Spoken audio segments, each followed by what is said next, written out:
So here's where the textbook moves away from France to talk about Spain and Spanish America, section 30.6.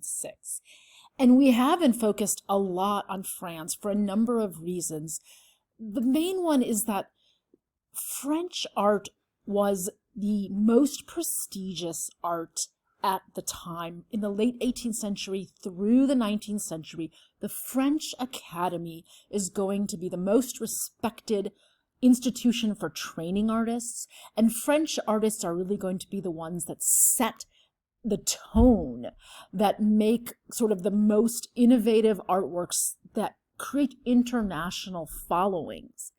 Which is why the textbook is explaining that in the first half of the 18th century, already you have a Spanish ruler, Philip V, who is really not focusing on supporting Spanish artists, but on awarding royal commissions to foreign artists. And in this case, the German painter Mengs, because Mengs is one of the proponents of neoclassicism. Neoclassicism is the art of the ruling class in the 18th century, and this is why we get Spanish artists being sort of pushed aside for a foreign neoclassicist. But there is one artist working in Spain, a Spanish artist, who is one of the most significant artists of the 18th century, and the Spanish court recognizes that. Francisco Goya y Lucientes, well, Goya is how he's known. So we're going to focus on Goya, who is fascinating and a maverick. Goya is a very strange artist in a sense, because he's a court artist for the Spanish royal court, but he has revolutionary ideas and is revolutionary in his approach to painting. So they explain that he's introduced to the Spanish royal workshop and becomes essentially part of the Spanish royal art institution, producing tapestry cartoons. The word cartoons we think of as, animated, fun drawings. The French word cartoon, or the word cartoon, comes from the French for carton. It means drawings, preparatory drawings that were made on heavy paper called carton. So he's making preparatory drawings.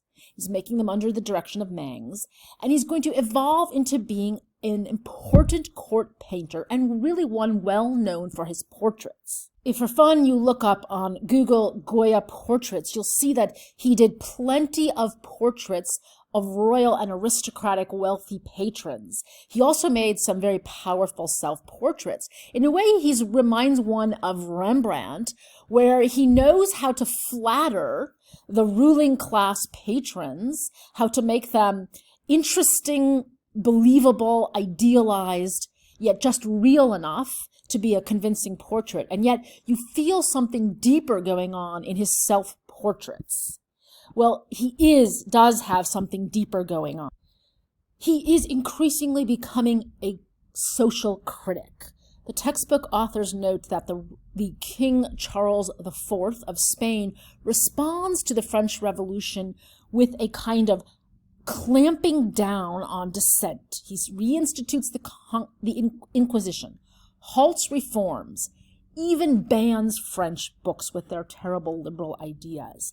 And Goya responds to this with a series of artworks that are very interesting in that they're prints, so they're low cost, they're expensive, they're for the people.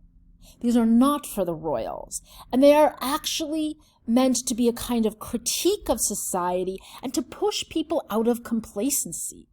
They are art as a challenge to ordinary thought, habitual ways of looking at the world. The tension between these two sides of Goya's work really explodes in 1808, which is when Napoleon attempts to conquer Spain, to have his brother on the Spanish throne. And this is horrifying to the Spanish people, although they had sort of welcomed the idea that the French would bring liberal ideas. There was a horror of the French takeover and the plan to kill the royal family. So essentially you get an uprising of the people against these invaders, and you get massacre. mass arrests, mass killings. And Goya depicts this in a stark kind of history painting that is romanticist in that it is a scene set in the dark, in a landscape that feels eerie. There's a sense of horror, and there's a sense of anguish in the figure, the lone figure in the light against this kind of faceless killing machine of soldiers, and the fallen and the despairing who are next in line, a sense of the kind of selflessness of the machinery of war. This sense of the senselessness of war haunted Goya to the point where late in life he made another series of prints titled The Disasters of War, 82 prints in total. From 1810 to 10 years of his life, he spent meditating in the form of creating engravings on the horror of war. These were not published until 1863 because they were, in a sense, too radical for their time, and Goya knew it. But they are among the most famous works of the 19th century and the most famous works condemning war of all time. They are purposely meant to disturb, to make war seem a complete abomination, and to leave viewers with a chilling sense of disgust. The fearsome birds show up again as a kind of hybrid of bats and vultures consuming a corpse. The irrational fears unleashed by political violence. So these aren't exactly history painting because they're not really portraying an event that can be dated with characters who are known.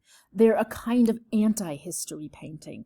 They're a vision of history as it's remembered by someone having nightmares from PTSD. This is why I'm thinking of Goya as an artist of dissent, one of the first artists of dissent, in an age where art is increasingly going to be about dissent.